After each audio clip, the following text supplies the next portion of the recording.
తులారాశి వారికి సంఘంలో గౌరవ మర్యాదలకు ఎటువంటి లోటు ఉండదు. ఒక ప్రకటన తులారాశి వారిని ఇట్టే ఆకట్టుకుంటుంది. వివాహాది వేడుకల్లో కూడా చురుగ్గా పాల్గొంటారు. ఆస్తి వివాదాలు ఎవరికైతే అధికంగా ఉన్నాయో అవన్నీ కూడా పరిష్కారమవుతాయి. వ్యాపారవర్గాల వారికి వ్యాపారంలో పెట్టుబడులు చేతికంతాయి. ఉద్యోగ వర్గాల వారు ఉద్యోగాల్లో తమ లక్ష్యాలను అతి సులువుగా సాధిస్తారు. సాంకేతిక పారిశ్రామిక వర్గాల వారికి విదేశీ సంస్థల నుంచి ఆహ్వానాలు కూడా అందుతాయి. సినీ టీవీ కళాకారులకు సన్మానాలు సత్కారాలు, విద్యార్థులు కూడా తమ లక్ష్యాలను అతి సులువుగా సాధిస్తారు. మహిళలకు కుటుంబ సభ్యుల చేయూత కూడా లభిస్తుంది. షేర్ల క్రయ విక్రయాల్లో మంచి లాభాలు. తులారాశి వారికి ఇవాళ కాసి వచ్చే రంగు పసుపు రంగు మరియు కాఫీ రంగు. పరిహారాల విషయానికి వస్తే తులారాశి ప్రతి ఒక్కరు కూడా అష్టలక్ష్మి స్తోత్రాలు పఠించడం, అష్టలక్ష్మి అమ్మవారిని పూజించడం చాలా మంచిది. తదుపరి వృశ్చిక రాశి. వృశ్చిక రాశి వారికి ఆర్థిక వ్యవహారాల్లో ఆటుపోట్లు అధికంగా ఎదురవుతాయి. బంధువర్గం వారితో కూడా వీరికి విభేదాలు ఏర్పడతాయి. ఎంత కష్టించినా ఫలితం అంతగా కనిపించదు. సన్నిహితుల నుంచి కూడా ఒత్తిడులు వీరికి అధికంగా ఎదురవుతాయి. పనుల్లో తొందరపాటు, నిర్ణయాల్లో తొందరపాటు కూడా వృశ్చిక రాశి వారికి ఈరోజు అధికంగా ఉంటుంది. భాగస్వామ్య వ్యాపారాలు మందగిస్తాయి. ఉద్యోగ వారికేమో ఉద్యోగాల్లో పని భారం అధికమవుతుంది. పారిశ్రామిక సాంకేతిక రంగాల వారికి చిక్కులు సమస్యలు ఎదురవుతాయి. సినీ కళాకారులకు కూడా ఈరోజు ఆటుపోట్ల మధ్య కొనసాగుతుంది. విద్యార్థులు శ్రమానంతరం మాత్రమే ఈరోజు ఫలితాలు సాధిస్తారు. కావున ఈ విషయాన్ని గుర్తుకు ఉంచుకుని విద్యార్థులు ముందుకు వెళ్ళడం మంచిదని చెప్పవచ్చు. మహిళలకు కూడా ఈరోజు కొంత నిరాశగానే గడుస్తుంది. షేర్ల క్రయ విక్రయాలు మందగిస్తాయి. వృశ్చిక రాశి వారికి ఇవాళ కాసి వచ్చే రంగు గులాబీ రంగు మరియు లేత ఎరుపు రంగు. పరిహారాల విషయానికి వస్తే వృశ్చిక రాశి ప్రతి ఒక్కరు కూడా శ్రీ దత్తాత్రేయ స్వామి వారిని పూజించడం చాలా మంచిది. తదుపరి ధనురాశి.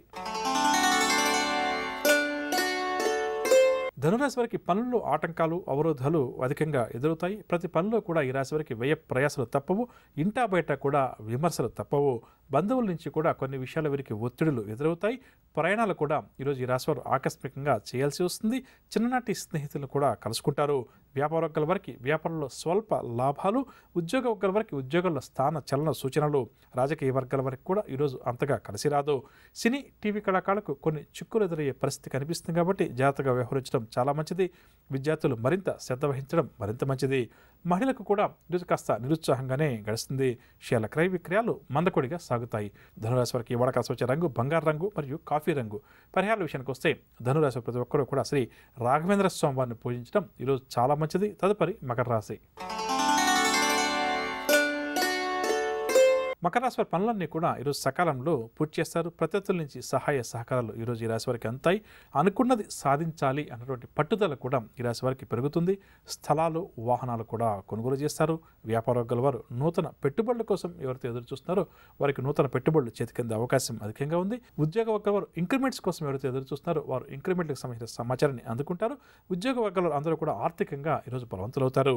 రాజకీయ వర్గాల వారికి పదవీయోగ సూచనలు. ఈరోజు కార్యక్రమంలో అకస్మాత్తుగా ధనప్రాప్తి కలిగించే పుట్టుమచ్చలు ఏమిటి అన్న అంశాల గురించి తెలుసుకుందాం. ఇది స్త్రీ పురుషులకు ఇద్దరికీ కూడా వర్తిస్తుందని చెప్పవచ్చు. అంటే నిన్నదాకా ప్రధానంగా మహిళలకు పుట్టుమచ్చలు ఎటువంటి ఫలితాలను కలిగిస్తాయి అన్న అంశాన్ని తెలుసుకున్నప్పటికీ ఈ రోజు నుంచి ఏంటంటే ఇద్దరికీ కూడా వర్తిస్తాయని చెప్పవచ్చు. అంటే స్త్రీలకు కానీ పురుషులకు కానీ నేను చెప్పబోయే పుట్టుమచ్చలు ఏ స్థానం మీద ఉన్నాయని చెప్పి ఒకసారి పరిశీలన చేసుకుంటే వాటి వల్ల కలిగే ఫలితాల గురించి తెలుసుకుందాం. అందులో ప్రధానంగా ఈరోజు అకస్మాత్తుగా ధనప్రాప్తి కలిగించే పుట్టుమచ్చల గురించి తెలుసుకుందాం. ఇదేంటండి అకస్మాత్తుగా ధనప్రాప్తికి పుట్టుమచ్చలకు ఏమైనా సంబంధం ఉందా, ఏంటి మీరు ఇలా చెప్తున్నారని చెప్పి చాలామందికి సందేహం కలగవచ్చు. ఇక్కడ మన కుటుంబ జీవితంలో కానీ లేకపోతే మన సంఘంలో కానీ తెలిసిన వారిని కానీ కొంతమంది పరిశీలన చేస్తే అకస్మాత్తుగా అంటే రాత్రికి రాత్రి కోటీశ్వరులు అయ్యారని చెప్తుంటాం చూడండి.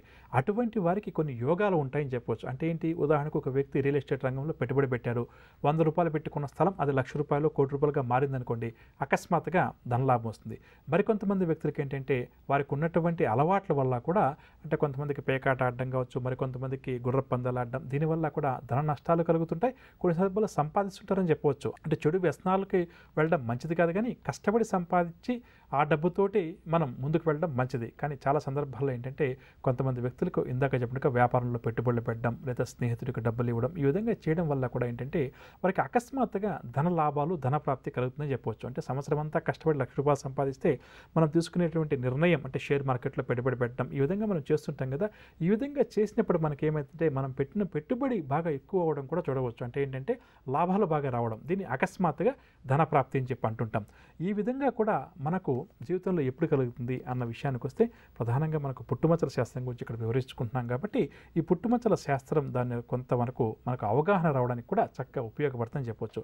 ఇక అకస్మాత్తుగా ధనప్రాప్తి కలిగించే పుట్టుమచ్చలు ఏవి అన్న విషయానికి వస్తే స్త్రీలకు కానీ పురుషులకు కానీ నుదురు భాగం బాగా విశాలంగా ఉంటూ కుడి భాగాన పుట్టుమచ్చ ఉంటే అంటే నుదురు భాగం విశాలమైనటువంటి నుదురు అంటాం కదా, ఆ విధంగా ఉండాలి. అదేవిధంగా కుడి భాగాన పుట్టుమచ్చ ఉండాలి. ఈ విధంగా ఉంటే ఏంటంటే అకస్మాత్తుగా వారి జీవితంలో ధనలాభం కలుగుతుందని చెప్పవచ్చు. అది వృత్తి ద్వారానా, ఉద్యోగం ద్వారానా, వ్యాపారం ద్వారానా, లేదంటే షేర్ మార్కెట్ లాంటి వాటిలో పెట్టుబడి పెడితే ధనం పెరుగుతుందా అని చెప్పి వేరే విషయం. కానీ మొత్తం మీద ఇటువంటి వారికి ఏంటంటే అకస్మాత్తుగా ధనలాభ సూచనలు అధికంగా ఉంటాయి. ఇక అదేవిధంగా కుడి కణత భాగాన పుట్టుమచ్చ స్త్రీలకు కానీ పురుషులకు కానీ ఎవరికైతే ఉంటుందో అటువంటి వారికి ప్రధానంగా ఏంటంటే వారసత్వం వల్ల ధన ప్రాప్తి కలుగుతుందని చెప్పొచ్చు. అంటే ఉదాహరణ చెప్పంటే వాళ్ళకి ఏదో స్థిరాస్తులు బాగా పెద్ద మొత్తంలో ఉన్నాయి, అవి ఏదో కోర్టు కేసులు లాంటి వాటిలో ఇరుక్కుని ఉన్నాయని చెప్పనుకోండి.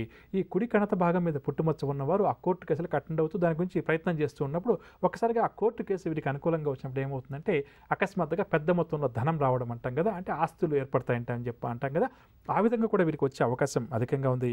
అదేవిధంగా ఆ పుట్టుమచ్చ కుడి కణత మీద ఏదైతే ఉందో అది కాస్త పెద్దగా అంటే ఉబ్బెత్తుగా ఉందనుకోండి, దీనివల్ల ఏంటంటే మరింత బాగా యోగిస్తుందని కూడా చెప్పవచ్చు. ఈ విధంగా ఎవరైతే కుడి కణత మీద పుట్టుమచ్చ ఉంటూ వారసత్వపు ఆస్తులు రాకుండా ఇబ్బంది పడుతున్నారో అటువంటి వారికి ఏదో ఒక రోజు ఆ వారసత్వపు ఆస్తులు సక్రమించి వారు మంచిగా ధనవంతులు అవుతారని చెప్పొచ్చు. అదేవిధంగా ఎడమ కణత భాగం మీద మచ్చ ఉంటే ఆకస్మిక ధనలాభానికి సూచనగా కూడా దీన్ని పుట్టుమచ్చల శాస్త్రరీత్యా చెప్పవచ్చు. అదేవిధంగా కుడి కంటిలో నల్లగుడ్డుకు కుడి భాగాన అంటే కుడి కంటి లోపల ఈ గుడ్డు ఏదైతే ఉందో దానికి కుడి భాగాన పుట్టుమచ్చ ఉంటే కూడా ఆకస్మిక ధనలాభం కలిగే అవకాశాలు వీరికి అధికంగా ఉన్నాయి.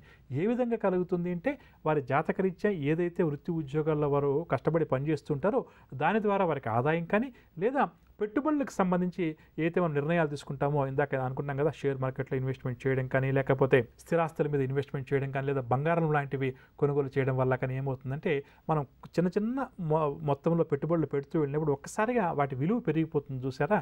ఉదాహరణ చెప్పంటే రియల్ ఎస్టేట్ మార్కెట్ గురించి చెప్తుంటాం ఎక్కువ కూడా. నేను ఎక్కడో ఒక 100 గజాల స్థలం అండి ₹1,00,000 పెట్టుకున్నాను, ఇవాళ అదే ₹1,00,00,000 అని చెప్పి చెప్తుంటారు చూడండి. ఈ విధంగా దీని అన్నింటి కూడా ఆకస్మిక ధనలాభం కింద మనం చెప్తుంటాం కాబట్టి ఈ విధంగా వారికి ఏర్పడే అవకాశం అధికంగా ఉందని చెప్పవచ్చు. అదేవిధంగా ముక్కుకు కుడివైపున పుట్టుమచ్చ ఎవరికైతే ఉంటుందో అంటే నాసికకు కుడివైపున పుట్టుమచ్చ ఉండేవారికి కూడా ఆకస్మిక ధనలాభం కలిగే అవకాశాలు వీరికి కూడా అధికంగా ఉంటాయి. అదేవిధంగా కంఠానికి పక్కగా ఏ వైపున పుట్టుమచ్చ ఉన్నా అంటే కంఠ భాగంలో ఎడం వైపున కానీ కుడివైపు కానీ పుట్టుమచ్చ ఉంటూ ఆ పుట్టుమచ్చ బాగా పెద్దదిగా ఉండటం వల్ల వీరికి కూడా అనుకోకుండా ధనప్రాప్తి కలుగుతుందని చెప్పవచ్చు. అంటే వారి జీవితంలో ఖచ్చితంగా కూడా ఆకస్మిక ధనలాభాన్ని వారు ఊహించవచ్చు, ఎదురు చూడవచ్చు అని చెప్పవచ్చు. అది ఏ రూపంలో వస్తుంది, ఎలా వస్తుంది అని చెప్పడం కొంచెం కష్టమైన పని, కానీ మొత్తం మీద అయితే మొత్తం వారి జీవితంలో తప్పకుండా కూడా పెద్ద మొత్తంలో వారి చేతికి డబ్బు ఒకసారిగా అందే అవకాశం ఉంది, లేదా స్థిరాస్తులు కూడా వారి చేతికి వచ్చే అవకాశం అధికంగా ఉందని చెప్పొచ్చు. అదేవిధంగా కుడి అరచేతి ఎడమ భాగంలో పుట్టుమచ్చ ఉన్న ప్రయత్నం లేకుండానే కొంతవరకు వీరికి డబ్బులు అధికంగా కూడా వస్తుంటాయని చెప్పవచ్చు. అంటే పూర్వీకులు మరణించడం వల్ల కానీ లేకపోతే కొంతవరకు ఈ స్పెక్యులేషన్ వ్యాపారం అంటాం కదా, షేర్స్ అండ్ స్పెక్యులేషన్లో పెట్టుబడులు పెట్టడం, ఈ విధంగా చేయడం వల్ల కూడా వారికి అకస్మాత్తుగా ధనలాభం కలిగేటువంటి అవకాశం అధికంగా ఉంది. అదేవిధంగా కుడి తొడ మీద పుట్టుమచ్చ ఉన్న భార్య వల్ల కానీ లేక స్త్రీ వల్ల కూడా ధనలాభం ఆకస్మికంగా కలుగుతుందని చెప్పవచ్చు. అంటే పురుషులకి ఎవరికైతే కుడి తొడ మీద పుట్టుమచ్చ ఉంటుందో అటువంటి వారికి భార్య వల్ల లేదా స్త్రీ మూలకంగా అని చెప్పవచ్చు. అందరికీ అర్థం ఉంటాయి, ఆకస్మికంగా ధనలాభం కలుగుతుందని చెప్పొచ్చు.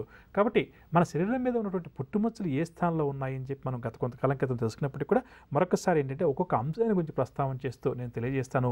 దీన్ని కేవలం నాకేదో ఇక్కడ పుట్టుమచ్చ ఉందండి నాకు ధనప్రాప్తి కలుగుతుంది అని చెప్పి అనుకోవడానికి వీల్లేదు.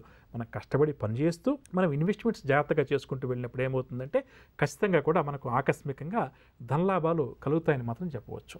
ఇప్పుడు మనం శుభకరం అన్న అంశంలో భాగంగా శంఖచూడ కాలసర్ప యోగం దీనివల్ల కలిగే ఫలితాల గురించి తెలుసుకునే ప్రయత్నం చేద్దాం. నవగ్రహ సంచారాన్ని అనుసరించి ద్వాదశ రాశుల వారికి 27 నక్షత్రాల వారికి ఈ వారమంతా కూడా ఏ విధంగా ఉంటుంది, ఎటువంటి విషయాల్లో ఈ వారం ద్వాదశ రాశుల వారు జాగ్రత్త వహించాలి, ఎటువంటి పరిహారాలు వారు పాటించాలి అన్న అంశాలు తెలుసుకుంటూ దాంతోపాటుగా శుభకరం అన్న అంశంలో భాగంగా గృహంలో అశాంతియుత వాతావరణం ఎవరికైతే అధికంగా ఎప్పుడు ఉంటుందో, అదేవిధంగా కుటుంబ సభ్యుల మధ్య మనస్పర్ధలు లేక ఎవరికైతే చికాకులు అధికంగా ఉన్నాయో, మానసిక సమస్యలు అధికంగా ఉన్నాయో అటువంటి వారు ఎటువంటి పరిహారాన్ని పాటించాలి అన్న అంశాలు.